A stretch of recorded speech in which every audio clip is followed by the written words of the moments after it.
Hey everyone! Tonight, we're drifting back a few thousand years, to a world where kings built mountains out of stone, priests polished gold for the gods, and everyone seemed convinced their work would last forever. It didn't, of course. Time was patient. It waited, quietly, and then took everything back, brick by brick, pillar by pillar. But their stories, those somehow stayed. So, settle in. Dim the lights. And if you like these slow journeys through history's forgotten corners, go ahead and subscribe. That way, you'll find your way back here next time we drift through another beautiful disaster. Now, close your eyes. And let's return to the 7 wonders of the ancient world, and what really happened to them. The only wonder still standing. Or, as every other wonder would call it, the overachiever. The Great Pyramid of Giza was built over 4,000 years ago, when Egypt was the land of divine kings and very patient laborers. It's estimated that over 2 million limestone blocks were used. Nobody knows exactly how they managed to move them. Which has led, inevitably, to the aliens did it crowd, because heaven forbid we give ancient workers any credit. The pharaoh in question was Khufu, also known by the Greek name Cheops, a man famous for building the largest pyramid and for having, let's say, mixed reviews in the press. The Greek historian Herodotus described him as a tyrant who closed the temples, enslaved his people, and forced them to work for decades. Modern historians aren't so sure. But despotic pyramid builder is certainly the aesthetic he left behind. Khufu wanted an eternal house, and, to be fair, he got one. The Great Pyramid has survived everything: wind, earthquakes, looters, time, and the occasional overenthusiastic archaeologist. Its smooth white casing stones were stripped away centuries ago, probably to build mosques and houses. So today, it looks more like a giant pile of golden dust than a shining beacon to eternity. Still impressive, though. Especially for something older than the word history. Inside, it's not all treasure and curses. Just a few narrow corridors, some chambers, and a sarcophagus. No gold. No jewels. Just silence, the perfect resting place for a man who wanted to outlast the sun. Let's drift on, then, to a wonder that didn't fare quite as well. The Hanging Gardens of Babylon. Ah, Babylon. A city so mythic, even ancient people weren't sure if it ever looked the way they imagined. The Hanging Gardens were said to be an enormous series of terraced gardens, with waterfalls, exotic trees, and vines trailing from every level. A sort of ancient vertical rainforest, built in the middle of a desert. According to legend, King Nebuchadnezzar II built them for his homesick wife, Amytis of Media, who missed the green hills of her homeland. Which, if true, makes him one of history's earliest husbands to try fixing emotional distress with a large-scale construction project. The problem is, no one can find them. Not even the ruins. Ancient writers describe them with awe, but archaeologists have found nothing. No trace of an irrigation system, no terrace foundations, no soggy flower pots. Some think they were actually built in Nineveh, the Assyrian capital, and someone just got their cities mixed up. Others think they never existed at all. Perhaps they were a kind of ancient architectural fan fiction, a fantasy of lush abundance dreamed up by poets who had never left the desert. Either way, the gardens hung their way right out of history. And all that remains is the image: waterfalls, palm trees, and a king trying to impress a homesick queen.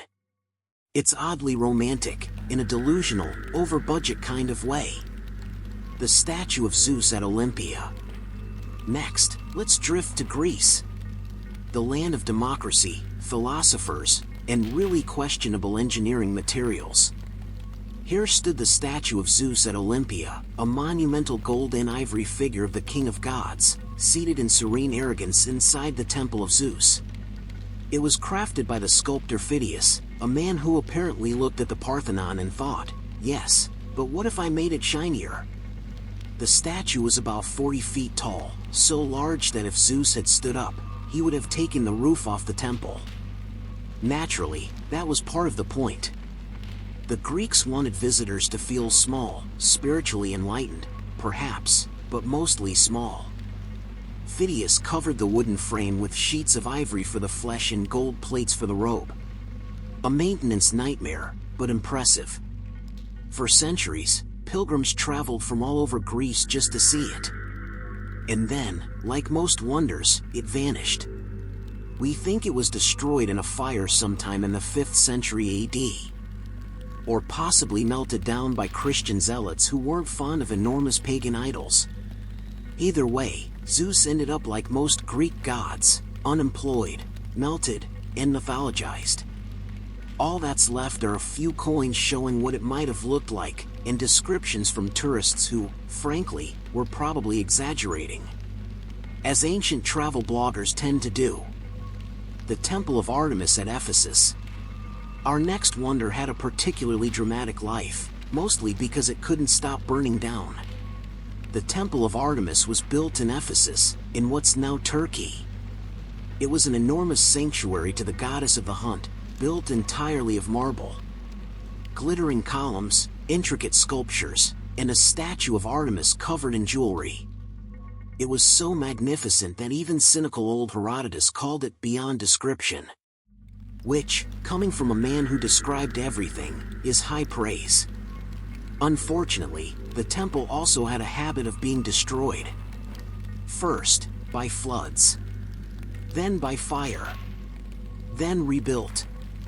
Then burned again. The most famous arsonist was Herostratus, a man who set the temple on fire in 356 BC simply to make his name immortal. A sort of ancient publicity stunt, like carving your name into a world monument, but with more flames. The authorities responded by banning anyone from ever mentioning his name again. A good idea, in theory. Except it didn't work. We're mentioning him right now. The temple was rebuilt bigger than before, because ancient cities had the same go big or go home energy as modern developers. But it was finally destroyed by the Goths in 268 AD, and later scavenged for building materials. Today, there's just one lonely column left, sticking out of a swamp. Sometimes a stork nests on top of it. Which feels like poetic justice. The Mausoleum at Halicarnassus. Now, let's drift a little south along the coast, to Halicarnassus, modern-day Bodrum, in Turkey. Here stood the Mausoleum of Mausolus, which is why every grand tomb today is called a mausoleum. Mausolus was a Persian satrap, basically a regional governor, who ruled over Korea in the 4th century BC. He was married to his sister, Artemisia too, because of course he was. And when he died, she decided to commemorate him with an enormous marble tomb that blended Greek, Egyptian, and Lycian styles. It was about 45 meters tall, covered with sculptures of gods, horses, and battles, the ancient equivalent of saying, "Look how much I loved my husband," by building something visible from space. It survived for centuries, even through invasions. But earthquakes in the Middle Ages finally brought it down. By the 15th century, the Knights of St. John, those enthusiastic recyclers of antiquity, used much of the stone to build their castle at Bodrum. So, technically, parts of the mausoleum still exist, just rearranged into someone else's fortress. A fitting metaphor for history in general. The Colossus of Rhodes. Next up, a giant metal man who barely lasted long enough to be considered a wonder. The Colossus of Rhodes was a massive bronze statue of the sun god Helios, standing over the harbor of Rhodes around 280 BC.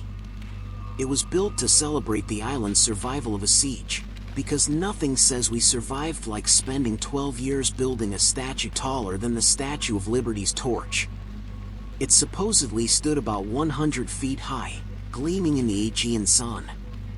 Though, contrary to popular myth, it probably didn't straddle the harbor entrance like a giant gatekeeper.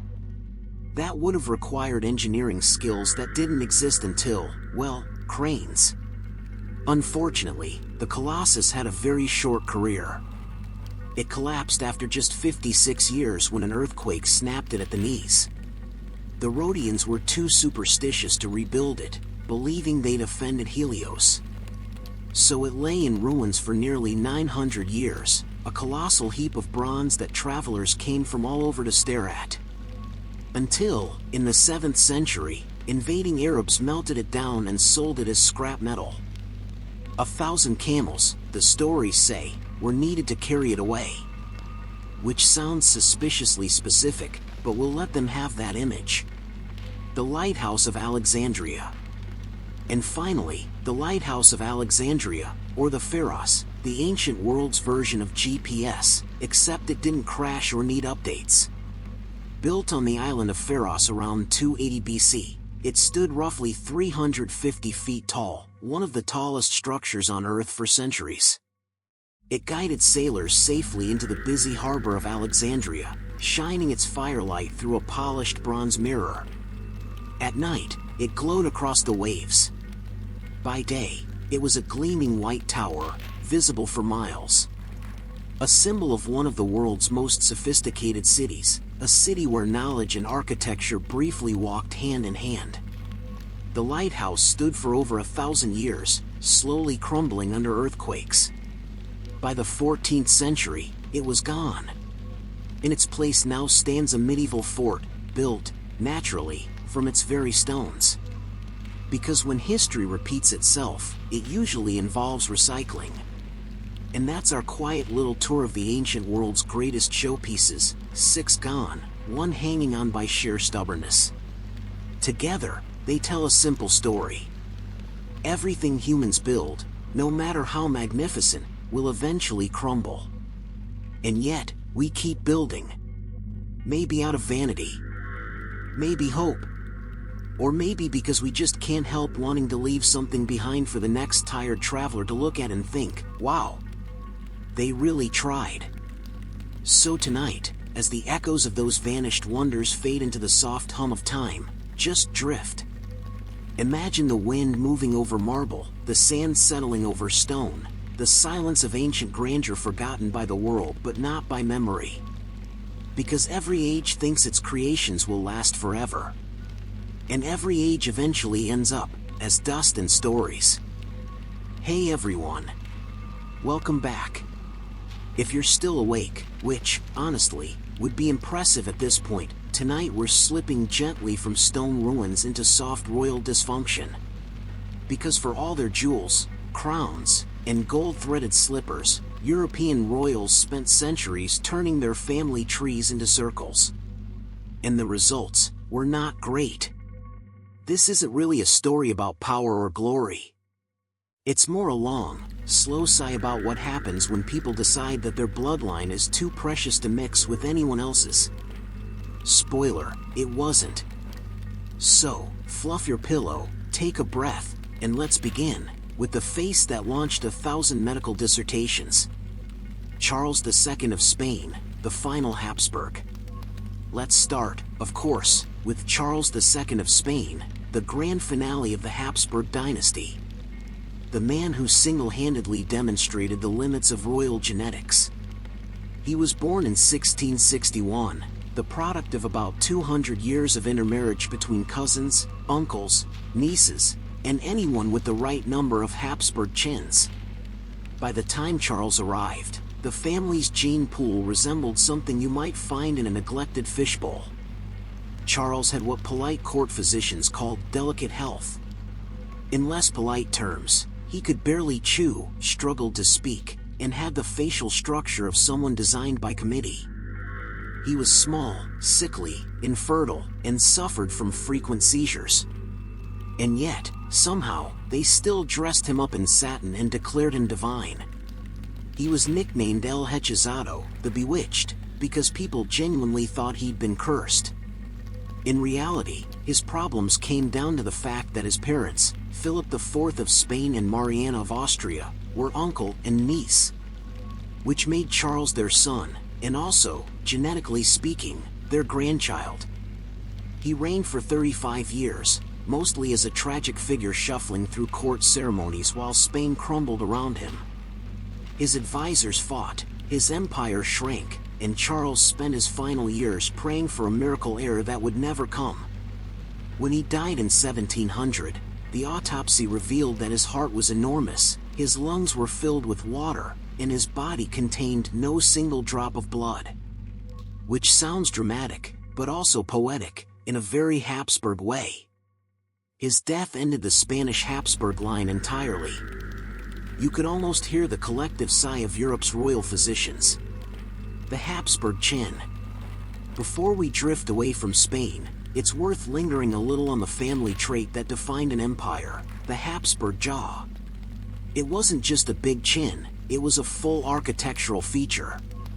A sloping, protruding marvel that made chewing difficult but portraiture delightful. The more they married cousins, the more pronounced it became. Generations of painters were forced to find flattering angles for rulers who looked perpetually mid-grimace. Philip II had it. Philip III had it worse. By Charles II, it had evolved into something unholy. Scientists later measured the Habsburg lineage and found that their inbreeding coefficient, a fancy term meaning how genetically tangled your family is, was higher than if your parents were siblings. Which, frankly, explains a lot. But let's drift northward now, to a family that made royal melodrama their full-time occupation, the Tudors. The Tudors, attractive on the surface, genetically terrified. Now, to be fair, the Tudors weren't as inbred as the Habsburgs. But they spent enough time marrying cousins and half-cousins that the family gatherings must have been very confusing. Henry VIII, the most famous of them, was obsessed with producing a male heir. Which is ironic, given that his own DNA probably wasn't doing anyone any favors. He married 6 women in total, leaving behind 1 surviving son and 2 daughters, and a trail of beheaded queens and political trauma. But what's less often discussed is the quiet genetic paranoia behind it all. There's some evidence Henry might have carried a rare blood group that caused recurrent miscarriages in his partners, which would explain why his wives kept losing pregnancies while he blamed them for it. In other words, he wasn't cursed by witches. He was cursed by genetics. And hubris. Mostly hubris. His daughter Mary I, Bloody Mary, inherited some of those troubles. She likely suffered from what doctors now think was pseudocyesis, or phantom pregnancy, believing herself pregnant multiple times when she wasn't. A tragic, sad echo of her father's obsession with heirs. By the time Elizabeth I arrived, she decided that marriage wasn't worth the risk, politically or genetically. She reigned gloriously single, her only children being plays, poets, and statecraft. Which was probably the healthiest Tudor decision ever made. The Bourbons, France's fragile sparkle. From England's ginger dynasty, let's float over to France, where the Bourbons managed to combine elegance with chronic frailty. They looked great in portraits, powdered wigs, glowing skin, silk everywhere, but underneath all that, the bloodlines were a little murky. Take Louis XIV, the Sun King. He looked magnificent, of course. But his descendants had a knack for dying young or inheriting the same immune weaknesses. His great-great-grandson, Louis XVI, the one who lost his head in the French Revolution, was married to Marie Antoinette, herself a Habsburg. Which means the French Bourbons decided to freshen up their gene pool with a family best known for not having one. Louis XVI was shy, awkward, and struggled with some very unkingly medical issues. It took him years to consummate his marriage, which caused a Europe-wide gossip frenzy that only royals could have survived with a straight face. Marie Antoinette, poor thing, became a scapegoat for everything wrong with the monarchy, while her husband tried earnestly and failed completely to fix the system he didn't understand. Their tragic end wasn't genetic, it was political, but it still felt like the closing chapter of a dynasty too insulated to see the world changing around them. The Russian Romanovs, beauty and bleeding. If you're still awake, let's glide east to Russia. cold palaces, gilded icons, and the last great imperial family of Europe, the Romanovs. By the late 19th century, the Romanovs had intermarried with nearly every other royal family in Europe. It was like a very exclusive dating app that only matched people named Victoria's grandchild. Through all those cousinly connections came a shared curse, hemophilia, a blood disorder that prevents clotting. It entered the royal bloodstream through Queen Victoria of Britain, who carried the gene silently and passed it down like an unfortunate heirloom. Her granddaughter Alexandra, married to Tsar Nicholas II, brought it to Russia. Their only son, Alexei, inherited the disease. A single fall or bruise could be fatal. Desperate for help, Alexandra turned to a wandering mystic named Grigory Rasputin, who, inconveniently, worked. When Rasputin prayed with Alexei, his bleeding sometimes stopped. Medicine can't explain it, but faith could. And so Rasputin became her obsession, and the empire's undoing. Soon, the royal family's private desperation became public scandal. A sick boy, a distraught empress, and a mystic in a dirty robe whispering over the cradle of an empire that was already dying. By 1917, the dynasty was gone, toppled by revolution. The Romanovs' long genetic tangle had ended not with deformity, but with bullets in a basement. History can be cruel like that. The Stuarts, a dynasty of defects and drama. Now, let's float back across the continent, to a smaller, stormier island again. The Stuarts, rulers of Britain after the Tudors, were another family tangled by close marriages and questionable health. Their most tragic member was Charles II of England, charming, witty, and surrounded by illegitimate children, but not a single legitimate heir. His brother, James II, took the throne next and immediately alienated everyone with his Catholic faith and stubbornness. James's grandson, Charles Edward Stuart, the Bonnie Prince Charlie of romantic legend, was good-looking but not terribly capable. He drank heavily, quarreled with everyone, and died childless. Centuries of dynastic ambition reduced to a lonely exile raising his glass to ghosts.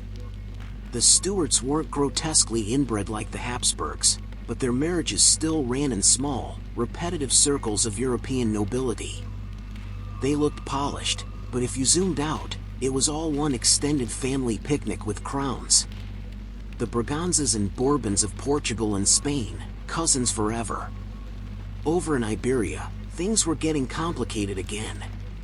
The Braganza dynasty of Portugal married repeatedly into the Spanish Bourbons, because apparently no one had learned from Charles II. By the 19th century, King Ferdinand VII of Spain married his niece, Maria Cristina of the Two Sicilies, while his brother had already married her sister. Which made family dinners a genealogical puzzle best avoided after wine. The results were predictable: short lifespans, mental instability, and heirs who alternated between fragile and furious. One of Ferdinand's descendants, Alfonso XIII, inherited the throne and hemophilia. Again, that royal gift from Queen Victoria's family tree making the rounds. So even at the dawn of the 20th century, royal Europe was still limping along under the same old rules: marry your cousin, name your child after your uncle, and hope the next generation can stand upright. Inbreeding is policy.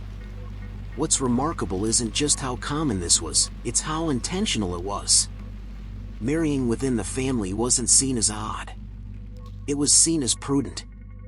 The idea was to keep power pure. Keep wealth in the bloodline. Keep the throne from passing to outsiders. In reality, it kept the gene pool small enough to cross in a single leap. Historians have since found that royal intermarriage across Europe reached absurd levels. By the 18th century, nearly every major monarch was a cousin of every other. When World War I broke out, the kings of Britain, Germany, and Russia were all related, and still managed to declare war on each other. A family feud on a continental scale. And yet, the portraits remained perfect. Gleaming faces, powdered wigs, velvet cloaks, all masking the quiet decay underneath. It's almost touching, really. They tried so hard to look divine, while slowly being undone by their own perfectionism. The quiet lesson. So as we drift towards sleep, what's left of these royal faces? Marble tombs, maybe. A few portraits in damp museums.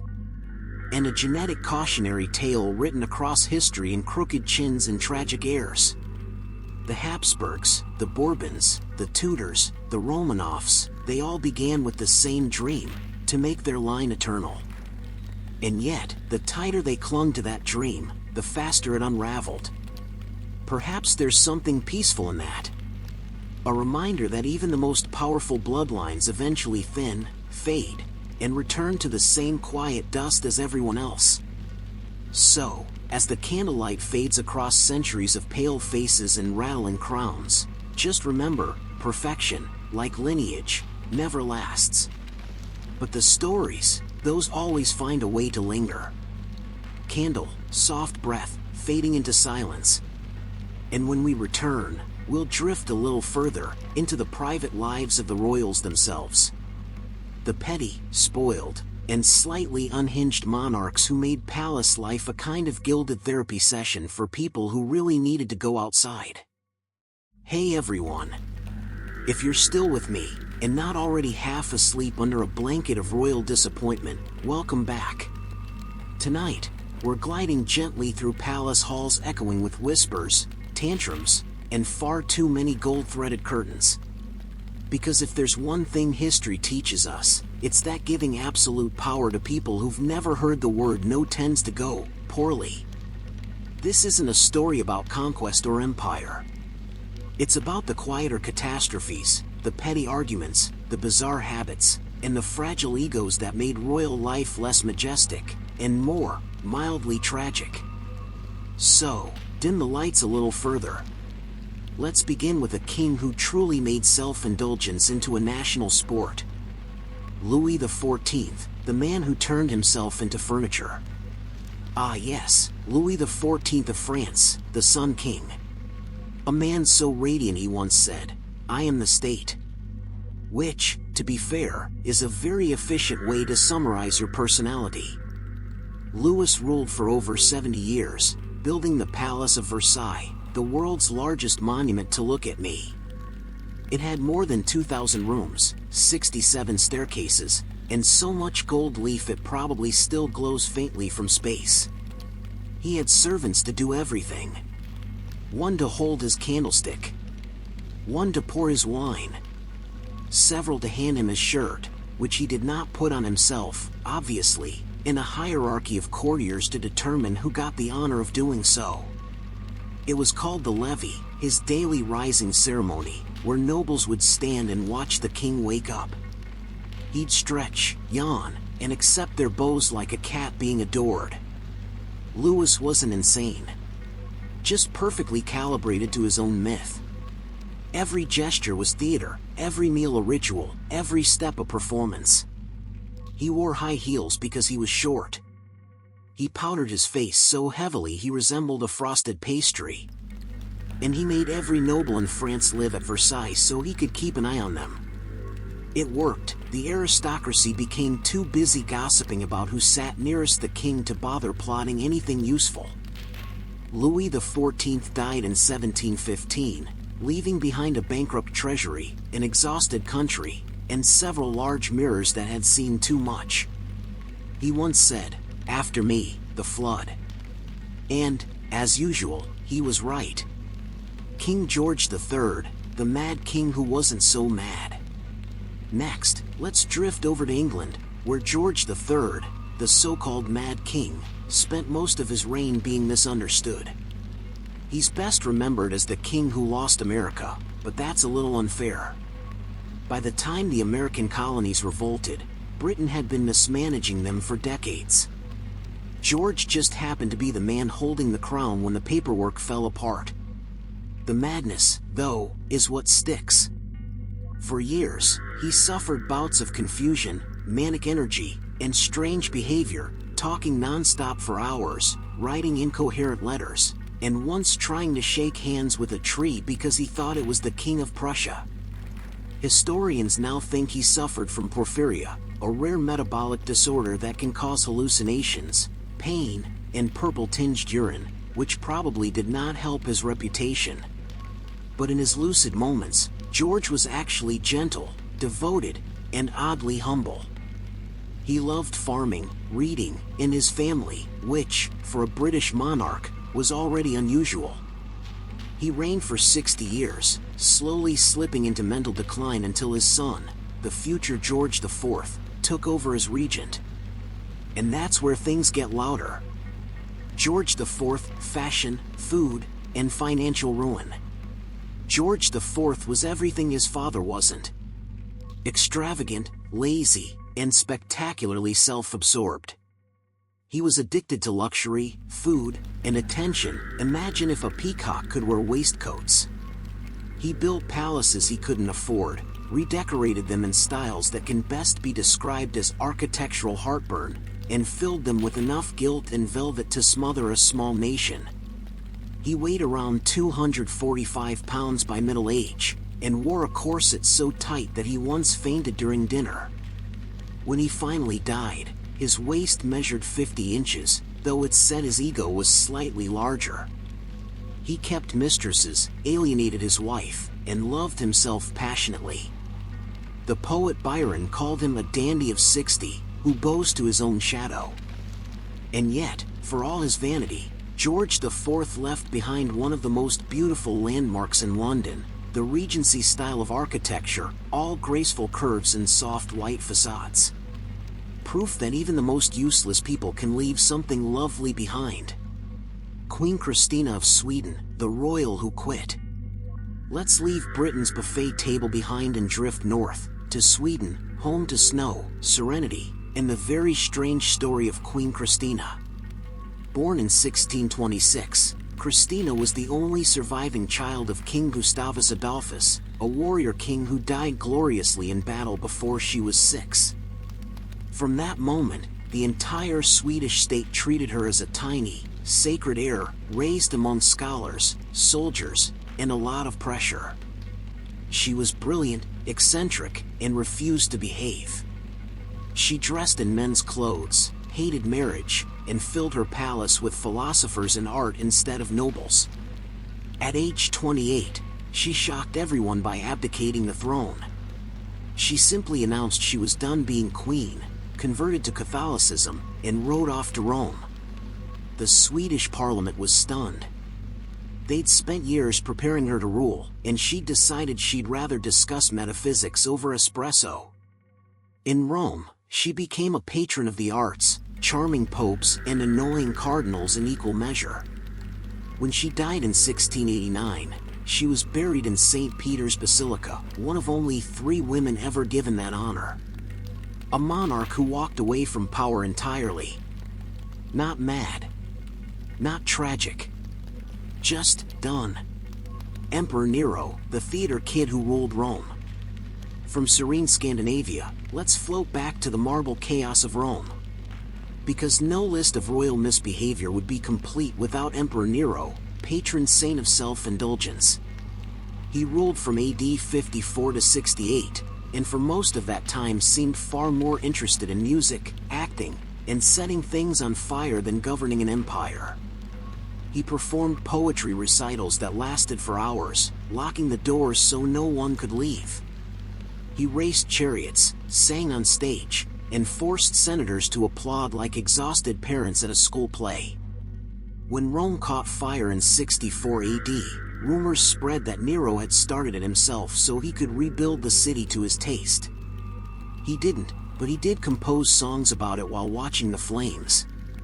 So, public relations-wise, not great. He built the Domus Aurea, the Golden House, a palace with ceilings that showered guests in perfume and rose petals. Because why have dignity when you can have hydraulics? Eventually, the Senate declared him a public enemy, and Nero fled. His final words, before taking his own life, were supposedly, "What an artist dies in me." Which, you have to admit, is very on brand. Emperor Rudolph II, the collector of everything. Now, gently, to Prague, into Rudolph II, Holy Roman Emperor in the late 1500s. A man who turned ruling into a long, beautiful distraction. Rudolph loved art, science, and the occult. He collected everything: clocks, automata, fossils, strange animals, alchemical tools, and enough paintings to fill a cathedral. He invited astrologers, alchemists, and magicians to court, turning Prague into a glittering madhouse of intellectual chaos. Kepler came, Tycho Brahe came, and several con artists pretending to turn lead into gold also came. Rudolph spent so much time studying horoscopes that he forgot to govern. By the end of his reign, his empire was in disarray, his treasury empty, and his brother had him deposed. He died surrounded by curiosities, a man buried beneath the weight of his own obsessions. Not cruel, not foolish, just lost in wonder. Ludwig II of Bavaria, the dreaming king.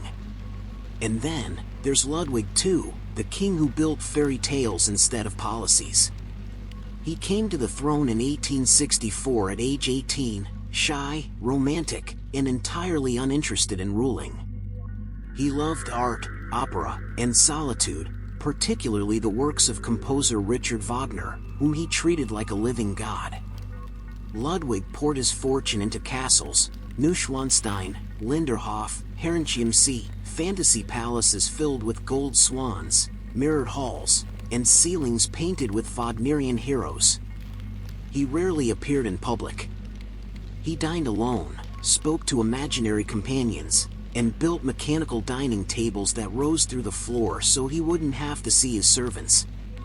Eventually, his ministers declared him insane. He was arrested, deposed, and confined to a lakeside villa. The next day, his body was found floating in the water, beside his doctor, also dead. No one really knows what happened.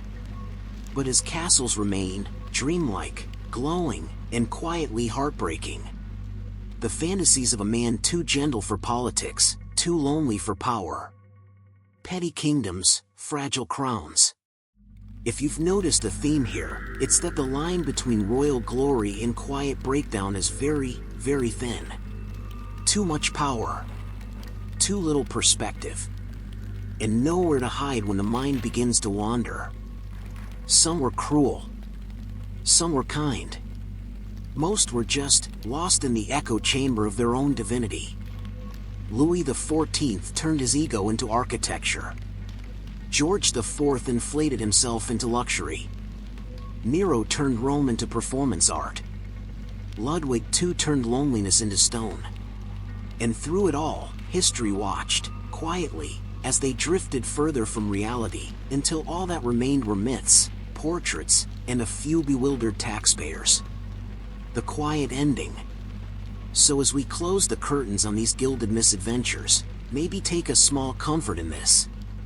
For all their wealth, none of them ever really slept well. Not one. They were haunted by court intrigue, by expectations, by their own reflection in too many mirrors.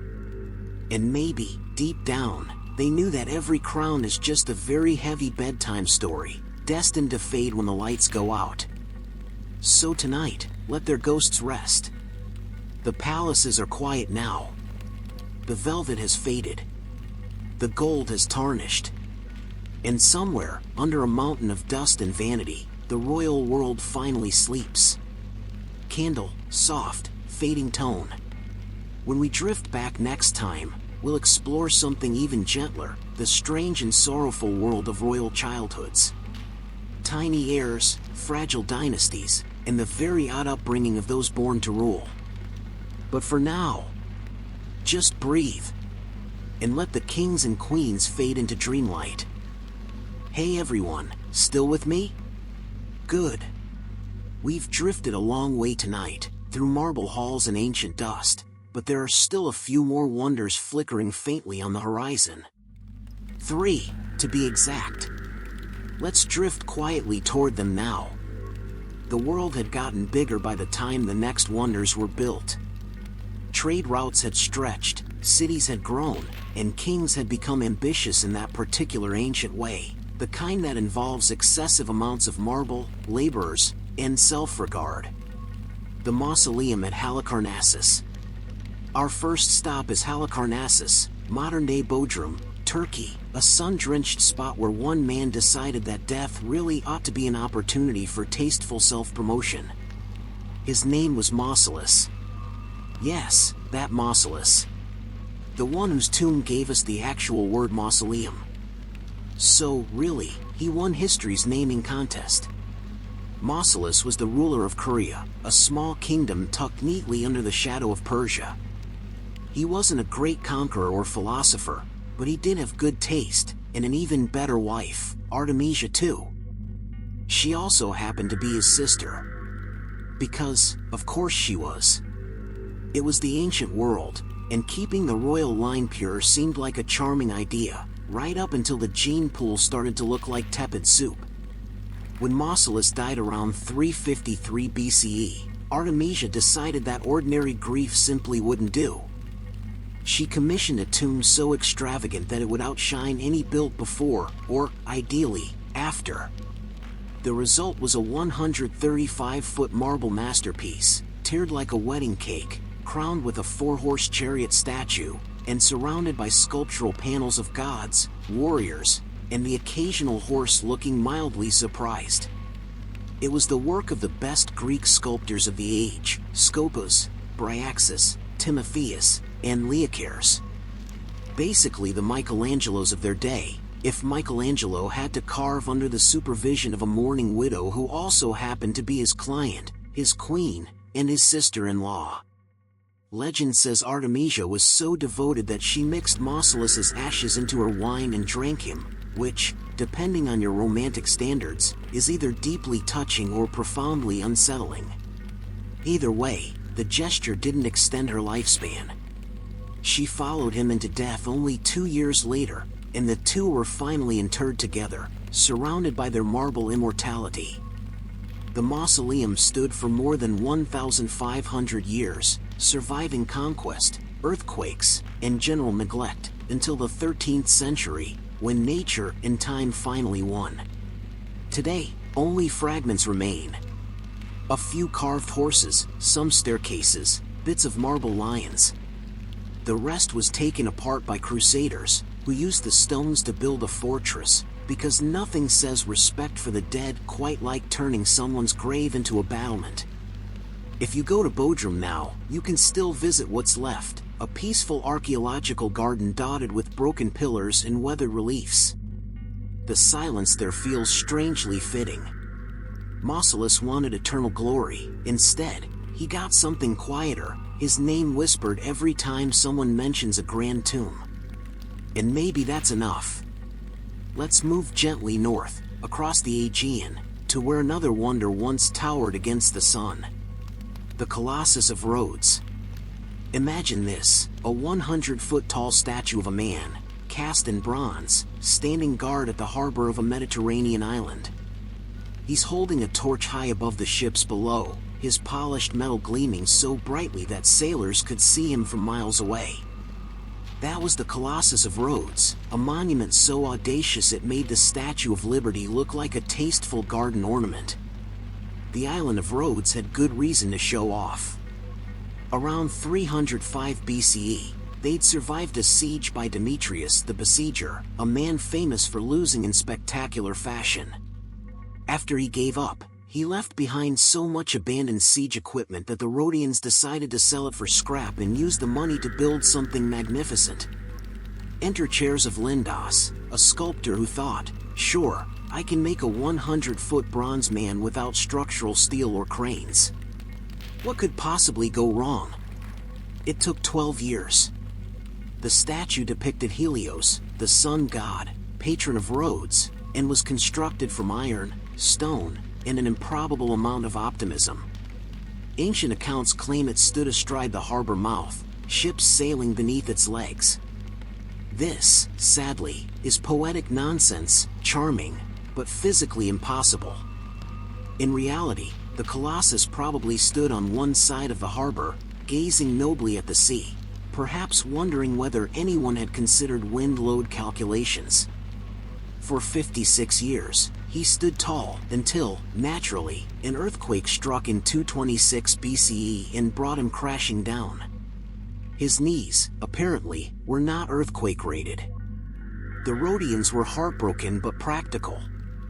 They left the ruins as they were, because an oracle told them not to rebuild. Superstition aside, it was also probably the most realistic budget decision in history. For nearly 9 centuries, the fallen bronze giant lay along the shore, his limbs gleaming in the sun, drawing tourists before tourism was even a word. Then came 654 CE, when invading Arab forces reportedly sold the metal as scrap, all 900 tons of it. The legend claims it was carted away on 900 camels. Which, to be fair, seems excessive. But then again, ancient chroniclers did enjoy their round numbers. Today, the Colossus is gone, though every few decades someone proposes rebuilding it. Usually, these plans fade after a few PowerPoint slides and a realization that modern engineers still find it slightly insane. But in a way, the Colossus never really disappeared. It set the standard for enormous things we probably shouldn't have tried to build. Let's drift onto our final wonder, one that refused to die quietly, though it tried. The Lighthouse of Alexandria. Our last stop shines, faintly, through the mist, the Pharos of Alexandria. Built around 280 BCE on the island of Pharos in Egypt, it wasn't a temple or tomb. It was a tool, a 350-foot tower meant to guide sailors safely to the harbor of Alexandria, the bustling jewel of the Hellenistic world. The project was ordered by Ptolemy I, completed under his son, Ptolemy II, and designed by Sostratus of Cnidus, who, quite cleverly, inscribed his own name on the monument's base, then covered it with plaster and the king's name. When the plaster eventually wore off, there was Sostratus's name again. A quiet rebellion in stone. The lighthouse was said to gleam day and night, by fire, mirror, or myth, depending on the source. Its beacon could supposedly be seen 30 miles out at sea. Ancient writers spoke of it with awe, calling it both a technological marvel and a symbol of divine protection. And it really was ahead of its time. It had 3 tiers, a square base, an octagonal midsection, and a cylindrical top crowned with a statue of Zeus or Poseidon, depending on which source you believe. It looked less like a lighthouse and more like an architectural dare. But, as with so many wonders, earthquakes had other plans. The tower endured tremors in the 10th and 11th centuries, then finally collapsed in the 14th. By then, Alexandria had changed hands, cultures, and fortunes many times. The ruins were later used to build the citadel of Capebay, another fortress born from another fallen wonder. Divers in the 1990s found massive blocks of the lighthouse still lying under the harbor, statues, columns, the scattered bones of an ancient beacon. Egypt has since discussed turning the site into an underwater museum, letting visitors drift through the drowned remains of brilliance. And maybe that's fitting. Light, after all, doesn't last. It flickers, fades, and sinks beneath the waves, but its memory lingers, shimmering softly in the dark. Let's rest here for a moment. We've followed marble dreams and fallen empires, watched statues crumble and temples sink. The 7 wonders were supposed to define eternal glory. Instead, they've become something gentler, reminders that everything grand eventually quiets down. But we're not quite finished yet. In our final part, we'll drift through what came after the 7 wonders, the centuries of dreamers who tried to rebuild them, the legends they left behind, and what wonder means when all the marble dust has settled. Let's turn the page together, softly. Hey everyone, welcome back. You've made it through marble, sand, and centuries. If you're still awake, or even half awake, congratulations. You've lasted longer than the Hanging Gardens, which is saying something. Tonight, we're coasting gently through the afterlife of the 7 wonders, the long, quiet centuries after they fell. This is the part where ruins became legends, legends became sketches, and sketches turned into the hazy ideas we still cling to today. When the last of the ancient wonders had cracked and crumbled, the people who came after didn't just forget them. They dreamed about them harder. Medieval pilgrims wrote of marble cities they'd never seen. Sailors swore they'd glimpsed great towers rising from the waves. Artists painted temples they couldn't possibly have known, yet they did, somehow, because ruins have a way of whispering to anyone who listens. By the 6th century, the 7 wonders had already become a kind of nostalgic checklist, a greatest hits of vanished splendor. Greek writers had loved lists. Medieval scribes loved them even more. It gave them the sense that the world, however chaotic, could be filed neatly into 7 categories of awe. Except, of course, no one could agree what actually counted as a wonder anymore. New wonders for new ages. By the Middle Ages, the old list had lost some shine. The lighthouse was gone. The Colossus had rusted away. The pyramid was still around, because, naturally, the desert couldn't be bothered to change, but the rest had been swallowed by time. So, people started making new lists. In medieval Europe, where creativity was mostly limited by the threat of heresy, they began to name wonders of the Christian world. Things like the Hagia Sophia, the Colosseum, and, oddly enough, Noah's Ark. It was less about architecture and more about symbolism. The point wasn't that these things existed, but that they should have, or could have, or maybe did in some long-forgotten golden age. By the Renaissance, curiosity came roaring back, and suddenly every artist in Florence was sketching pyramids and lighthouses. They imagined what the wonders must have looked like, taller, brighter, and much cleaner than reality. The Mausoleum became a Roman temple. The Hanging Gardens looked suspiciously Italian. The Colossus got new legs and a heroic stance worthy of Michelangelo's David. It didn't matter that none of it was accurate. What mattered was that humanity still needed something to marvel at, even if it was only a fantasy built on dust. The pyramid's quiet triumph. Among all the vanished marvels, one remained, the Great Pyramid. It didn't just survive, it endured with quiet arrogance. When medieval travelers reached Giza, they couldn't believe humans had built it. Clearly, they said, it must have been giants. Or demons. Or Joseph from the Bible storing grain. The last one became especially popular, which tells you a lot about medieval logic. Even Napoleon, when he arrived in 1798, stood before it in silence. His soldiers climbed it, carved their names into the limestone, and took home chunks of it as souvenirs, because, of course, they did. But the pyramid itself remained still, unmoved, and slightly unimpressed. In the centuries since, it has become less a tomb and more a symbol of ambition, endurance, and our baffling urge to stack heavy things into triangles. It's not just the last wonder standing, it's the only one that never needed rebuilding. It simply existed, long before we started calling it wonderful. The age of imitation. As centuries turned, ruins became blueprints. Every great empire wanted its own wonders. The Romans filled their cities with marble arches and domes. The Ottomans built mosques that rivaled temples. The Victorians collected statues, columns, and obelisks like children collecting seashells.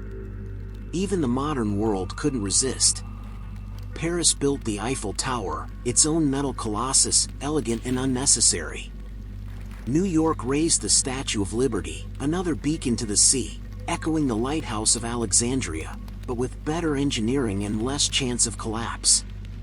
And Las Vegas, well, Las Vegas built them all, smaller, shinier, and somehow more tragic. You can stand there now, at 2 a.m., half awake, watching a plastic pyramid glow under neon skies, and realize, humanity hasn't changed at all. We're still trying to outbuild our mortality. The Romantic rediscovery. In the 18th and 19th centuries, archaeology became fashionable. Europeans packed their trunks and headed east to discover ruins that had never actually been lost, just ignored by everyone who lived near them. The word wonder shifted again. It stopped meaning something divine and started meaning something nostalgic. Travelers wanted melancholy grandeur. They wanted to stand in the sand and feel small, poetic, and slightly superior. The decaying ruins of Egypt, Greece, and Persia gave them exactly that. Painters like Turner turned fallen columns into symbols of human futility. Poets compared broken statues to faded empires.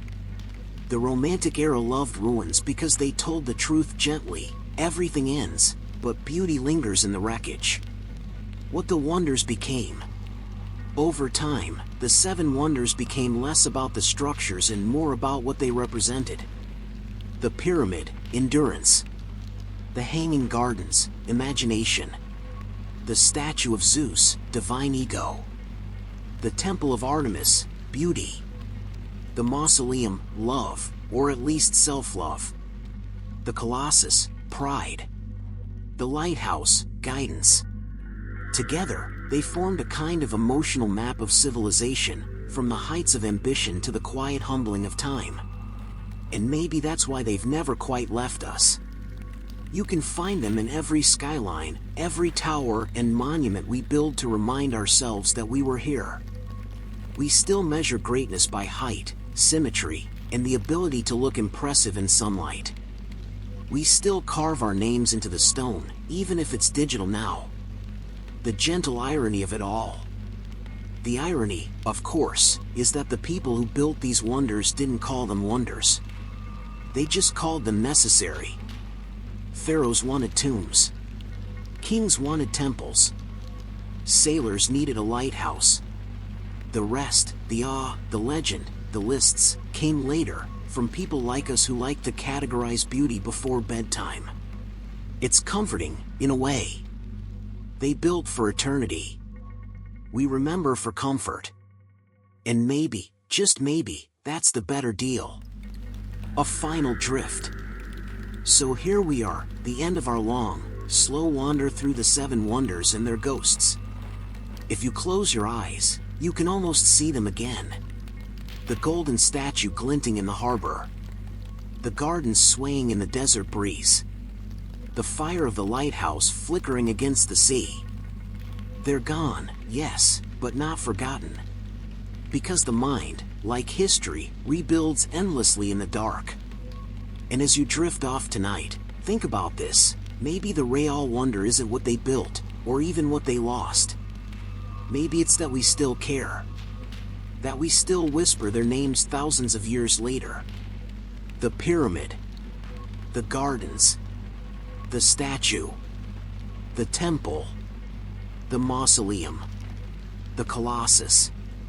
The lighthouse. All of them fallen. All of them remembered. All of them quietly alive in the imagination, the one place earthquakes can't reach. So, close your eyes. Let the past fade back into dust and moonlight. The wonders are asleep now, and you should be too. Hey everyone. Tonight, we're drifting to a very different kind of empire. Not one of marble or desert wind, but one built on silk screens, candlelight, and whispers. Welcome to Edo, Japan, the city we now call Tokyo. In the 17th and 18th centuries, it was one of the largest cities on Earth. Bustling, layered, fragrant, and, at least officially, very moral. Which is why, naturally, it built an entire neighborhood dedicated to beautiful sins. They called it Yoshiwara. And within its walls, the people of Edo learned to turn pleasure into art, and art into memory. Let's start at the gate. You'd see it rising out of the mist, a tall wooden archway that marked the entrance to the licensed quarter. Licensed, of course, because nothing says control like government-regulated desire. Only men of means could enter. Samurai, merchants, poets, anyone with silver and melancholy to spare. Inside, time moved differently. Candles burned low, paper lanterns glowed red and gold, and the air smelled faintly of incense and rain.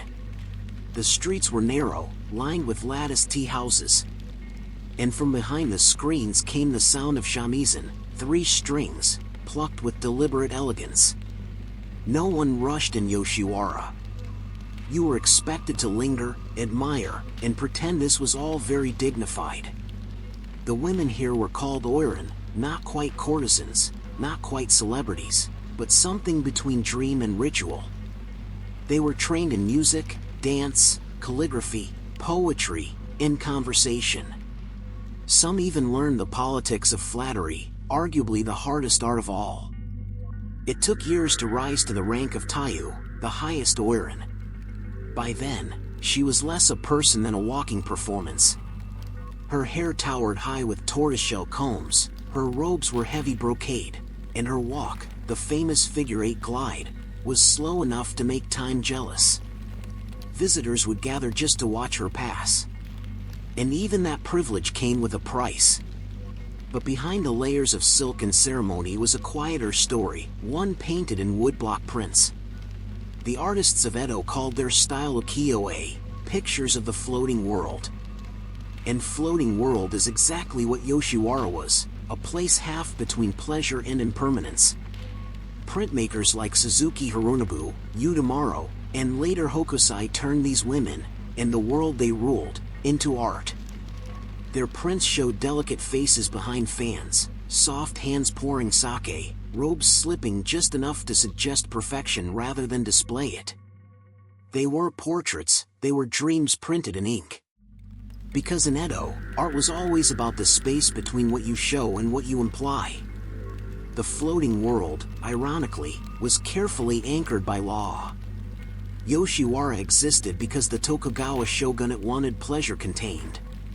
A place where excess could flourish safely behind a wall. That's the thing about controlled sin. It often looks more beautiful than chaos.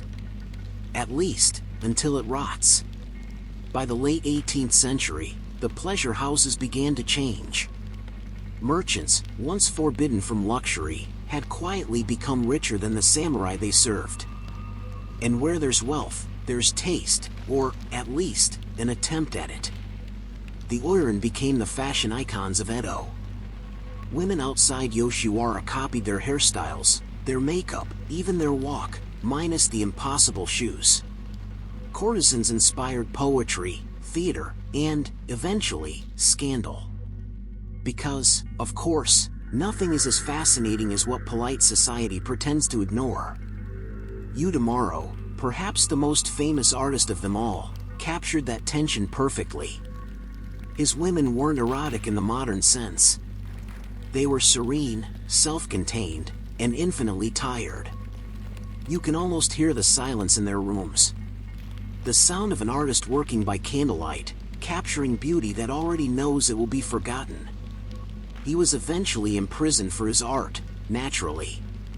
The shogunate claimed it was for violating decency laws. But more likely, it was for reminding everyone that behind the silk, there were real women looking back. There's a strange tenderness in the way Edo recorded its pleasures. Unlike Europe, which often painted morality and then sin in secret, Japan made an art of its contradictions. They wrote poems about fleeting love, built theaters for longing, and named an entire aesthetic after impermanence, mono no aware. The gentle sadness of things that fade. Yoshiwara was the perfect embodiment of that. It was beautiful because it couldn't last. And it didn't. In 1657, a great fire swept through Edo. The kind of fire that only cities made of wood can have. Yoshiwara was destroyed, and then, of course, rebuilt. Because no empire is truly complete without its designated district of heartbreak. Then, in 1913, another fire ended it for good. By then, the Meiji government had already outlawed the licensed quarters. And the floating world had sunk beneath modernization. All that remains now are the prints. Those quiet woodblocks that once whispered of silk, sake, and the soft tragedy of being admired. And if you ever visit modern Tokyo, you can still find the street grid of Yoshiwara, folded neatly into the sprawl of the city. The temples nearby still carry the scent of incense. And in a few quiet corners, you might find old ukiyo-e on display. Faces that seem to look right past you, as if they remember everything and choose not to say. Because that was the real secret of Edo's pleasure houses. They were never just about desire. They were about the art of pretending. And pretending beautifully. Let's drift from candlelight back into the night air. And carry that faint perfume of the floating world with us. Hey everyone. Tonight, we're not sailing anywhere warm or perfumed. We're staying indoors, in dim palaces that smell faintly of candle wax, velvet, and centuries of poor decisions. This is the story of a family that ruled Europe for half a millennium. Mostly by marrying itself. Because nothing says dynastic security quite like refusing to look outside the family tree. They were called the Habsburgs. And they left behind an empire, a handful of wars, and some of the most unfortunate jawlines in human history. The Habsburg motto was famously "Let others wage war, you, happy Austria, marry." Which sounds romantic, until you realize that for the Habsburgs, marriage was less about love, and more about long-term territorial acquisition. They treated Europe like a family reunion where every handshake came with a dowry. And the result, of course, was a gene pool that eventually became more of a gene puddle. Let's start in the early days, the 15th and 16th centuries. Back then, the Habsburgs were ambitious, clever, and strategically inclined toward matrimony. They married into Burgundy, Spain, Hungary, Bohemia, and then into each other. Which was convenient, if not exactly wise. One of the earliest results of all this genetic bookkeeping was Charles V, Holy Roman Emperor. A man who technically ruled half the known world, but looked like he'd spent most of his life trying to chew soup. The Habsburg jaw, as it became known, was more than just an unfortunate chin. It was the physical embodiment of too many cousins saying "I do." By the time of Charles, it had developed into a proud family feature. A jaw so pronounced it could have had its own coat of arms. Still, Charles was powerful, devout, and chronically exhausted. He spent most of his reign traveling between Spain, Germany, and the Netherlands, trying to hold together an empire stitched from marital contracts and religious contradictions. When he finally retired, to a monastery, naturally, he brought along portraits of all his relatives, and spent his final days timing his daily schedule to the ringing of church bells. Peaceful, yes. But you can imagine the monks wondering what kind of man prays next to his own family tree, and loses every branch to itself. But if Charles was the beginning of the end, then Philip II of Spain, his son, was the one who perfected the art of solemn dysfunction. Philip was a man who loved two things: the Catholic Church and total control. He was tall, thin, perpetually dressed in black, and radiated the kind of joy usually reserved for funerals. He built El Escorial, a palace so austere it resembled a tomb with windows. Inside, he kept the mummified hearts of his wives. Which sounds romantic until you remember that he outlived most of them. One of those wives, incidentally, was his cousin. Another was his niece. And his son, Don Carlos, ended up both paranoid and possibly psychotic. A tragic combination that led Philip to imprison him in his own chambers. For his own good. Carlos died there not long after. Historians still debate whether it was suicide, starvation, or gentle paternal neglect. The Habsburgs were not big on emotional wellness. The family's habit of intermarriage reached its artistic peak in Spain's Charles II. Sometimes called El Hechizado, or the Bewitched. And to be fair, it did look like he might have been. Charles was the product of 16 generations of intermarriage. His family tree resembled a loop rather than a line. His tongue was too large for his mouth. He couldn't chew properly. And he was reportedly unable to speak until the age of 4. He was fragile, gentle, and chronically ill. The human equivalent of a diplomatic treaty that should have expired centuries ago. Foreign ambassadors described him as imbecilic. And yet he ruled the world's richest empire for 35 years. Because, of course, he did. His doctors tried everything: mercury treatments, magic spells, even holy water from Jerusalem. None of it helped. The poor man could barely walk, and was constantly being exorcised by priests who thought his genetic condition was Satan's handiwork. He never had children. And when he finally died in 1700, the Spanish Habsburg line died with him. The crown passed to the Bourbons. And Europe immediately declared war. Because apparently the only thing more contagious than inbreeding was entitlement. Meanwhile, the Austrian branch of the family kept the name going. And the eccentricity with it. Maria Theresa, one of the more competent Habsburgs, managed to rule well, despite producing 16 children in between wars. Her daughter, Marie Antoinette, would later marry into the French monarchy, bringing that same Habsburg talent for ill-timed decadence. And you know how that story ended. With cake, confusion, and a very sharp reminder that revolutions don't respect family trees. But what makes the Habsburgs oddly compelling isn't just the misfortune of their bloodlines.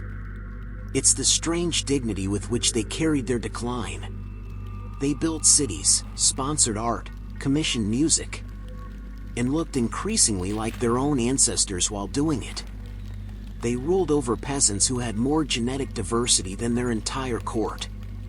And they held on, century after century, convinced that divine favor justified everything. Even the jaw. By the 19th century, the empire had become a patchwork of languages and loyalties, stitched together by bureaucracy and nostalgia. When Franz Joseph I finally died in 1916, after nearly 70 years on the throne, he left behind a crumbling empire, a dead heir, and a Europe preparing for total war. And his heir, Archduke Franz Ferdinand, yes, the one whose assassination started World War I, was technically another Habsburg. So in a way, you could say the family's legacy ended not with a bang, but with an awkward carriage ride in Sarajevo. The dynasty's collapse was almost poetic. 1,000 years of rule, undone by the same obsession that had built it. The belief that blood alone could hold a world together. When the empire finally fell in 1918, its last emperor, Charles I, fled to Switzerland with his family. He tried twice to reclaim his throne, and failed twice. He died young, of pneumonia, in exile. Still signing letters Charles, by the grace of God, Emperor. It's a strangely tender ending. Because after centuries of divine right, the Habsburgs had to learn something no royal family ever wants to admit. That even the most sacred blood can run thin. And so, the portraits remain. Their faces pale and aristocratically identical, staring out from dark oil and golden frames. Each one a quiet reminder that history, for all its grandeur, has a dark sense of humor. Let's drift away from the marble halls now, past the silent portraits and their stubborn jaws, and into the next story. A quieter one about faith, decay, and the gentle madness of holy men. Because in history, even sainthood has its scandals. Let's drift a little deeper into the backstreets of Edo. It's late now, lamps are flickering low, and the night air smells faintly of sake and wood smoke. You can almost hear the faint plucking of a shamisen somewhere beyond the next turning, one string slightly out of tune, which somehow makes it perfect. Edo was enormous, chaotic, and oddly elegant. By the 18th century, it was one of the largest cities in the world, nearly 1 million souls packed together between paper walls. And yet, Its most famous district, Yoshiwara, was both inside and outside society at once. A floating world, they called it. Ukiyo. A place where time itself seemed to drift lazily, and where everyone was pretending to forget that dawn always comes back. The shogunate, in its infinite wisdom, had decided that pleasure should be organized.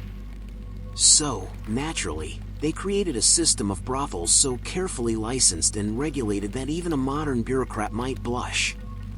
There were entrance gates, curfews, guilds, taxes, and even inspections to make sure the courtesans' kimonos met appropriate standards. Morality, it seemed, was less important than proper paperwork. Inside Yoshiwara, the courtesans were not simply sex workers. They were artists, actors, storytellers, women who could compose a haiku while pouring your drink and still remember which clan your great-grandfather served under. To be a top-ranking Oiran, one of the elite courtesans, required years of training in dance, poetry, calligraphy, and the delicate art of making a man believe he was interesting. They moved through the streets in slow, ritualized processions, towering on clogs a foot high, surrounded by attendants. They were untouchable, in a way, the epitome of grace and beauty, yet also owned, leased, and displayed. The contradiction was almost poetic. Which was, of course, the point. The art that emerged from this world, ukiyo-e, pictures of the floating world, was obsessed with capturing its fleeting perfection. Silk robes slipping from shoulders, laughter behind a fan, a fleeting glance before the candle burned down. These prints were the Instagram of their time, collectible, desirable, and often mildly scandalous. The great artists of Edo, like Hokusai and Utamaro, painted courtesans as if they were deities, though the gods, it must be said, rarely had to worry about rent. And yet, for all the elegance, there's a strange sadness in those lines. The beauty was an illusion everyone agreed to believe in. A theater that both trapped and sustained those who lived inside it. Outside the gates, things were less poetic. The lower classes, fishermen, merchants, and laborers, would save for months just to buy a single night's entrance ticket, only to find themselves staring at women they could never afford to touch. It was an economy of longing, carefully maintained by the shogunate, because longing kept people busy. Desire was controlled, channeled, and taxed. But even within the walls, time was cruel.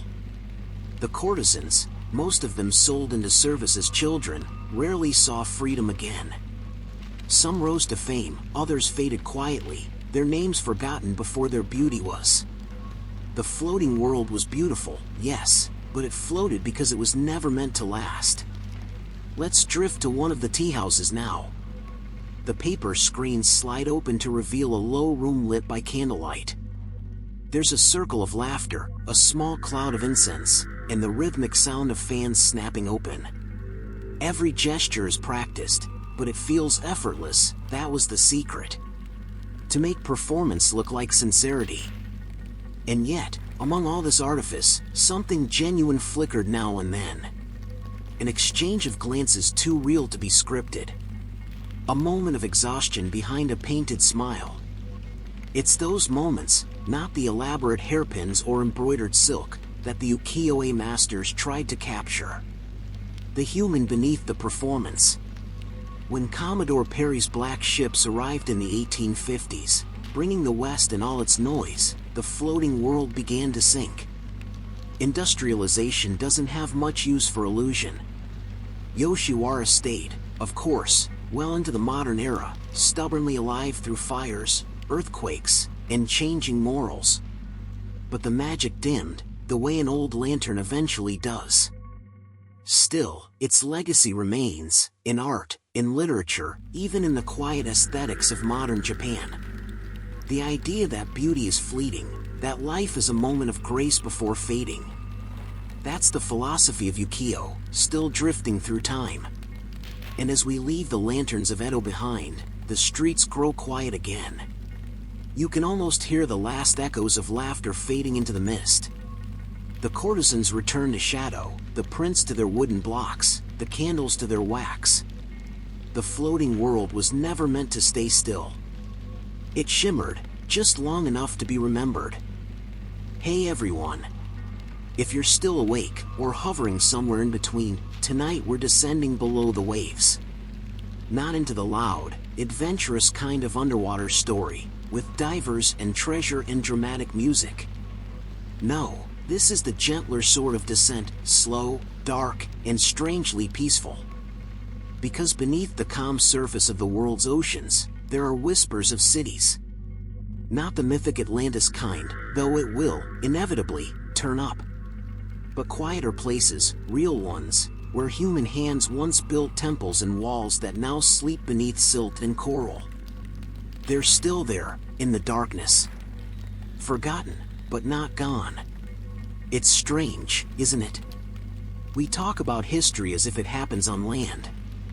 But the sea has been swallowing civilizations for as long as people have been building them.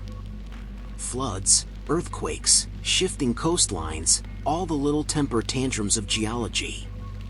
The oldest story we have of this is, predictably, a warning. In Sumerian myths, long before the Bible ever existed, there was a man named Zeus. He built a great boat to survive a flood sent by the gods, because apparently divine beings have always had a flair for overreaction. After the waters receded, he stepped out into a ruined world and built again. Every flood story since then, Noah, Utnapishtim, Deucalion, carries the same quiet echo. We build, the waters rise, we build again. Let's drift now to the Bay of Cambay, off the coast of India. In 2001, sonar scans found geometric shapes beneath the waves, walls, rectangles, what looked like city streets. The media, of course, immediately declared it the real Atlantis. Because of course they did. But what they likely found was something far more haunting. A settlement from around 9,000 years ago, swallowed when sea levels rose after the last ice age. A reminder that our ancestors lived close to the edge, and that the sea, patient as ever, simply waited for the right moment. Imagine it. A fishing village on a river delta, the sound of waves nearby, fires burning in clay pots, children chasing dogs through reeds. And then, one generation later, the ocean slowly creeping closer each year. No single storm, no grand apocalypse. Just a tide that never stopped coming in. Further east, near Japan's Ryukyu Islands, lies Yonaguni. A series of massive stone terraces beneath the sea, carved, some say, by human hands. Others argue it's natural rock, shaped by time and chance. The truth, as usual, is somewhere in between.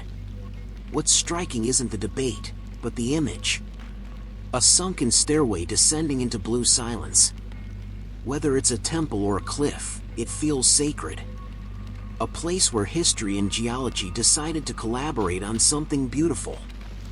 Local divers say you can still see fish swimming through what looks like doorways. And there's something wonderfully melancholy about that. A school of bright, oblivious fish darting through what might once have been a house. Now, the sea has always had a taste for irony. Take Pavlopetri, off the coast of Greece. It's one of the oldest known underwater cities, about 5,000 years old, and it's almost perfectly preserved. Streets, courtyards, buildings. You can still see where people lived. It's beautiful, really. The city vanished beneath the water, yet remains clearer than many of its successors on land. If ghosts exist, they probably walk those streets more easily than the living ever did. And here's the oddest thing, for centuries, no one even knew it was there. It wasn't rediscovered until the 1960s, by accident. Imagine building an entire city, watching it drown, and then having it quietly sleep for thousands of years. Only to be found by a graduate student with a snorkel. But of course, we can't avoid Atlantis.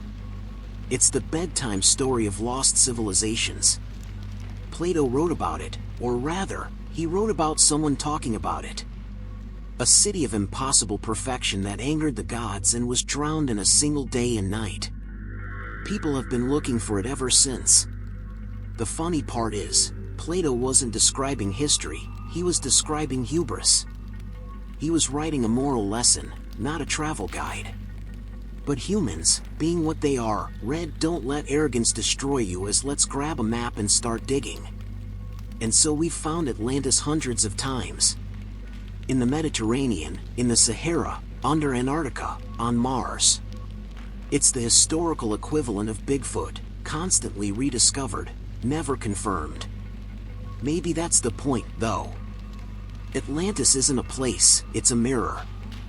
Every generation sees its own fears in the waves. We imagine a world destroyed by greed, pride, or technology. And quietly wonder if we're building our own version right now.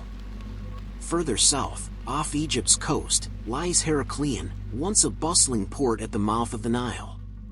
It vanished beneath the sea around the 8th century BCE, lost until divers stumbled upon colossal statues lying peacefully in the sand. A pharaoh's face, tilted sideways, half buried in coral. Columns fallen like tired giants. The city had slipped under when the ground liquefied during an earthquake. A very literal case of history sinking beneath its own weight. But the artifacts are astonishing. Gold jewelry still gleaming. Stone inscriptions still sharp. It's as if the sea decided to curate its own museum, one with no visitors. There's something deeply comforting about these underwater worlds. They remind us that everything we build, our cities, our pride, our illusions of permanence, eventually drifts away. And yet, beauty remains. Not in the survival, but in the surrender. Every column turned to reef. Every drowned statue becoming home to fish. It's a kind of quiet rebirth. History returning to nature without protest. So, as we surface, slowly, imagine the last bubbles rising from those ancient stones. The sunlight rippling across inscriptions no one reads anymore. The deep, eternal hush of water keeping all secrets safe. The lost kingdoms aren't really gone. They're just resting a little deeper than we are. Hey everyone. Still with me? Good. We've floated through vanished wonders and drowned kingdoms. Now we'll wander somewhere quieter, though, technically, quieter isn't possible than the bottom of the sea. We're going underground this time. Into the tombs. The resting places of kings and emperors who, rather poetically, could never quite rest. Asia is filled with graves that refuse to be forgotten. Mountains that are suspiciously symmetrical. Fields that farmers plow around but never through. And beneath them all, the remains of rulers who wanted eternity, and somehow got it, just not the way they imagined. Let's start with the most famous of all, the first emperor of China, Qin Shi Huang. He unified China, built the first version of the Great Wall, and decided that death was a problem best solved by logistics. His answer was simple: build an empire underground, one he could rule forever. And so he did. A palace, gardens, rivers of mercury, yes, actual mercury, and an army of 8,000 terracotta soldiers. Each one different, each one standing at eternal attention. It's the kind of project you can only pull off if you have absolute power and zero impulse control. He died at 49, which is young for someone who drank mercury potions designed to make him immortal. A predictable ending, really. The irony would have been almost funny if the mercury hadn't been so efficient. When his tomb was discovered in the 1970s, archaeologists wisely decided not to open it. The inner chamber is sealed, and the levels of mercury inside are so high that even the soil around it is toxic. It's the kind of grave that still defends itself, 2,000 years later. A perfect reflection of its maker, paranoid, meticulous, and far too dangerous to disturb. Let's drift west, to Japan. the imperial tombs that are even more mysterious and far better protected. So well protected, in fact, that no one is actually allowed to study them. The most famous is the Dyson Coffin, the supposed resting place of Emperor Nintaku. It's shaped like a giant keyhole, massive, green, and peaceful, surrounded by moats and trees. It's also the largest tomb in Japan, bigger than the Great Pyramid by area. And yet, no one knows what's inside. Because the Imperial Household Agency, the office that manages such things, has declared them sacred and strictly off-limits. Archaeologists have been politely asking to take a peek for over a century. The answer, every time, is no. Which means, for all we know, it could contain treasure, relics, or just an empty box with excellent landscaping. The mystery, at least, is well maintained. Now, to India, a land that practically specializes in magnificent decay. Here, tombs are everywhere, built for saints, sultans, emperors, and the occasional poet who managed to charm a patron. The most famous, of course, is the Taj Mahal, which people like to call a monument to love. It is, technically, though it's also a monument to power, grief, and questionable labor practices. But India hides older, quieter tombs too, places like the Gol Gumbaz in Bijapur, whose central dome is so vast it echoes 7 times. Whisper a word, and you'll hear it fade slowly into silence. The dead, apparently, have excellent acoustics. And then there's Humayun's tomb in Delhi, a serene Mughal garden of perfect symmetry. It's often called the prototype for the Taj Mahal, which is a bit unfair, considering it's been doing the whole eternal rest in marble thing for over 400 years without complaint. Still, every one of these tombs shares the same quiet truth. They were built to preserve memory, yet ended up outliving it. No one prays to these emperors anymore. No one remembers their voices. Just the echo of their ambition, held in stone. Further south, in Cambodia, the jungle hides another kind of tomb, not for one man, but for a whole civilization. Angkor was once the heart of the Khmer Empire, a sprawling network of temples, canals, and cities larger than medieval London. And then, one day, it vanished. Well, not all at once. It was more of a slow surrender, drought, flood, invasion, neglect. The jungle crept in, leaf by leaf, vine by vine, until even the towers of Angkor what became part of the forest. Now, the roots of massive trees grip the stones like hands refusing to let go. It's beautiful, in that bittersweet way. The kind of beauty that comes from accepting defeat gracefully. Angkor isn't dead. It's just resting differently. There's a pattern here, if you look closely enough. Every tomb, every ruin, every forgotten chamber, they all come from the same desire, to outlast time. But time, as always, wins. The emperors are dust. Their monuments are quiet. And somehow, that's where their humanity finally shows through.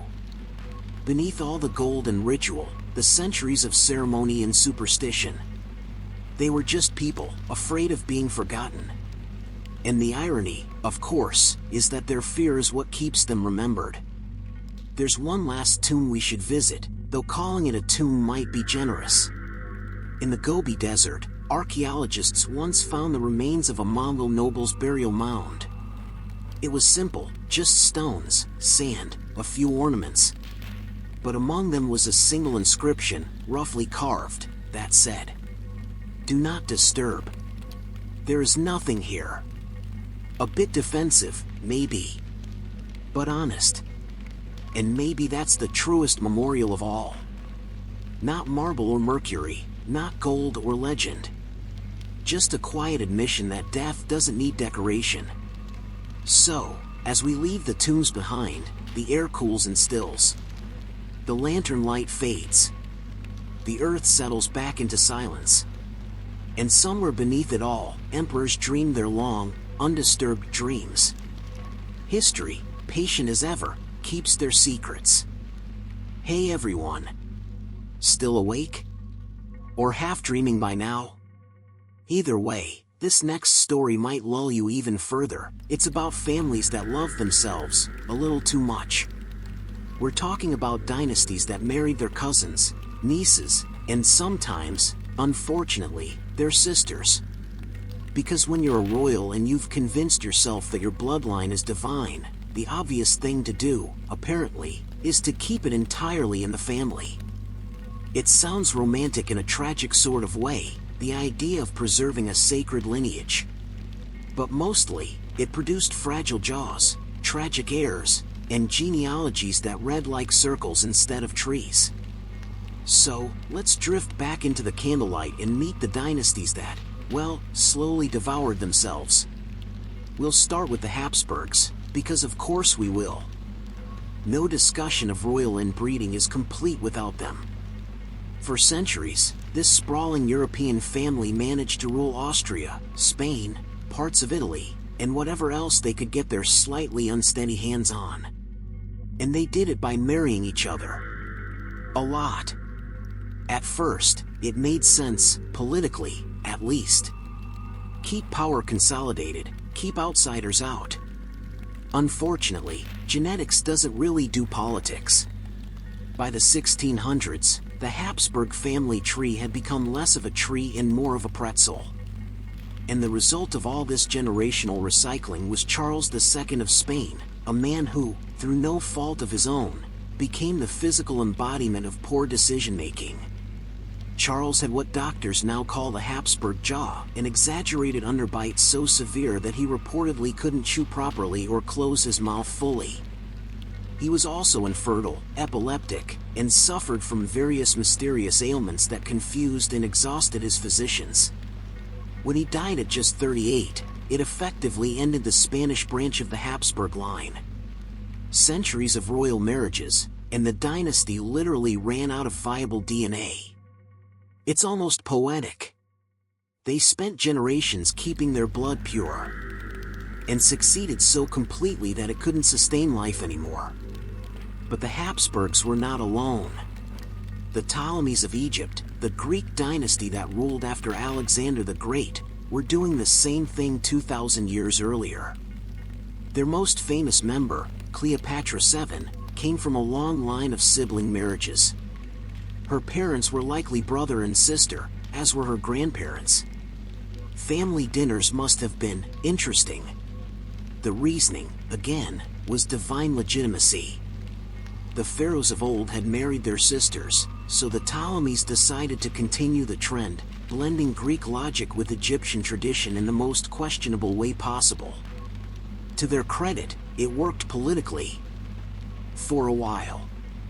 But the emotional toll must have been immense. Marrying your brother might be politically expedient, but it's not exactly the foundation of a healthy home life. Cleopatra herself, to her credit, looked elsewhere for companionship. Julius Caesar, then Mark Antony, both powerful, both non-relatives. She broke the family tradition, though not quite in time to save the dynasty. When she died, Egypt's independence died with her. The last Ptolemy left no heir, and Rome swept in. It's as if history sighed and said, "All right, that's enough of that." Moving north, we find the Tudors of England. A family obsessed with lineage, but mercifully limited by geography. They didn't intermarry to the same extreme, but the anxieties about bloodlines ran deep. Henry VIII, famously, had 6 wives in search of a single healthy male heir. He wasn't inbred, but he was certainly paranoid enough to act like it. The irony is that his only surviving legitimate son, Edward VI, died young anyway. And his daughters, Mary and Elizabeth, ruled magnificently without producing children at all. The dynasty obsessed with inheritance ended with no heirs. It's one of history's quiet jokes. The family that tore England apart over succession simply stopped. Then there were the Bourbons, the Romanovs, and the Hohenzollerns. 3 royal lines that managed to tangle themselves together so thoroughly that by the 19th century, most of Europe's monarchs were literal cousins. Queen Victoria, bless her, is partly to blame. Her descendants married into almost every royal house in Europe. The result was a continent where every crown prince and princess could call each other dear cousin, which made diplomacy very awkward during World War I. You have Christmas cards crossing enemy lines. The Kaiser writing to the King of England, both addressing each other as Dear Nicky and Dear Willie, while their armies tried to annihilate one another in the trenches. It's a reminder that family reunions can get complicated, especially when everyone has an army. Now, about those Romanovs. Russia's final imperial family is a perfect study in inherited fragility. Through generations of intermarriage with other European royals, they carried the gene for hemophilia, a disorder that prevents blood from clotting properly. It manifested in the young heir, Alexei, the son of Nicholas II and Alexandra. The illness turned what might have been a minor cut into a life-threatening crisis. It also made the family desperate, and that desperation opened the door for Rasputin, the wandering mystic who promised to heal the boy. And we all know how that turned out. The empire crumbled, the family was executed, and Rasputin became a cultural meme. A long and tragic legacy, all because of a bloodline that refused to diversify. In the end, royal inbreeding wasn't just a genetic problem. It was symbolic. These dynasties turned inward, socially, politically, spiritually. They believed in their own exceptionalism so completely that they forgot how to adapt. And so, one by one, they collapsed under the weight of their own perfection. Their portraits still hang in palaces, pale faces, long noses, tired eyes. They all look a little similar, don't they? That's not just paint. That's history quietly repeating itself. So, as we drift away from the royal halls and back into the night, remember this. Even the bluest blood turns red eventually. And in the long run, the earth doesn't really care how noble your ancestors were. It's a comforting thought, in a way. A little democracy of decay. Hey everyone. Welcome back. We've wandered through tombs, sunken kingdoms, and tangled bloodlines. Tonight, let's drift into another familiar delusion, the dream of becoming a god. Because if there's one thing emperors loved more than gold, marble, or obedient courtiers, it was the idea that death shouldn't apply to them. And really, once you've conquered most of the known world, why not go for eternity next? It's the logical next step for someone with too much power and not enough perspective. The story of rulers declaring themselves divine is as old as power itself. It starts softly, with kings calling themselves chosen, blessed, favored. Then, over time, the adjectives disappear and the verbs take over. They are divine. Not just appointed by the gods, but the gods themselves. Let's start with the place that practically perfected the art, ancient Egypt. The pharaohs were never just kings, they were living gods. Horus on earth, Osiris in death. The logic was impeccable. If the ruler is divine, then questioning him isn't just treason, it's blasphemy. A very effective way to keep the bureaucracy polite. Of course, divinity is a heavy burden. You can't exactly take a day off when your subjects think the sun rises because you told it to. Still, the Egyptian system worked for centuries. The king played God, the priests played along, and the Nile did most of the actual work. Then came Akhenaten, the pharaoh who decided one god simply wasn't enough, or rather, that only one god was. He tried to replace Egypt's entire pantheon with a single deity, Aten, the sun disk, and declared himself the exclusive intermediary. It was the world's first experiment in monotheistic dictatorship. He built a new capital, composed hymns to the sun, and redesigned art to make everyone look oddly elongated and serene. Like they were all halfway through a yoga session. When he died, the priests promptly erased his name, abandoned his city, and went back to the old gods. It was, perhaps, the earliest recorded case of divine overreach. Now, if Egypt turned kings into gods, Rome did the reverse. It turned gods into emperors. The Romans were subtle about it, at least at first. They didn't call Julius Caesar a god while he was alive. They waited until he was safely dead, which, given the number of knives involved, wasn't long, and then declared him divine. His adopted son, Augustus, politely accepted the arrangement. He was the son of a god, after all, which sounded impressive enough. But over time, the imperial cult expanded. Temples rose, priests were appointed, incense burned. And soon, worshipping the emperor became just another civic duty, like paying taxes or pretending the Senate still mattered. Some emperors handled it gracefully. Others, not so much. Caligula, for example, didn't just accept divine honors, he demanded them. He had a temple built for himself and installed a statue of his own likeness in the holiest sanctuary in Jerusalem. He also reportedly held conversations with statues of gods, scolding them for not applauding his performances. One gets the impression the marble audience remained politely silent. He even planned to appoint his horse, Incitatus, as consul, though whether as a joke, a symbol, or an honest attempt at reform remains unclear. Rome, by then, was used to eccentric management. Then came Domitian, who preferred the title Lord and God. It looked excellent on inscriptions, though slightly awkward at dinner parties. His reign ended, as many self-deifying reigns did, with a dagger in the dark and a senate full of relieved survivors pretending they'd always had doubts. Farther east, in Japan, the emperor's divine status endured much longer.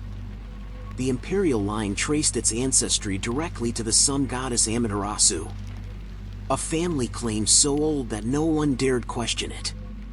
For centuries, the emperor was considered a living deity, though in a polite, understated Japanese way.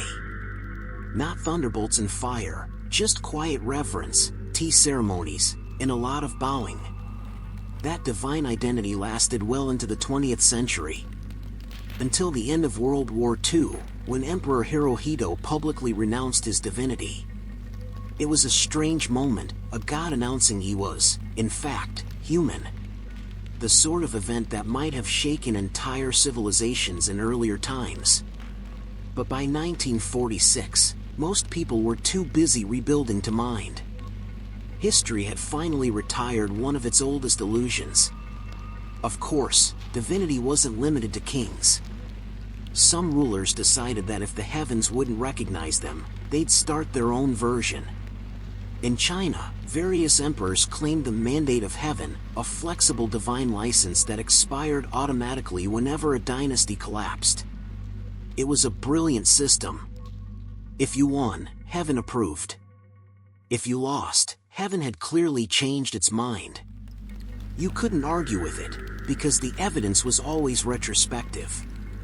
A few emperors took this too literally, surrounding themselves with alchemists and magicians. Remember Qin Shi Huang, our Mercury enthusiast from Part 8?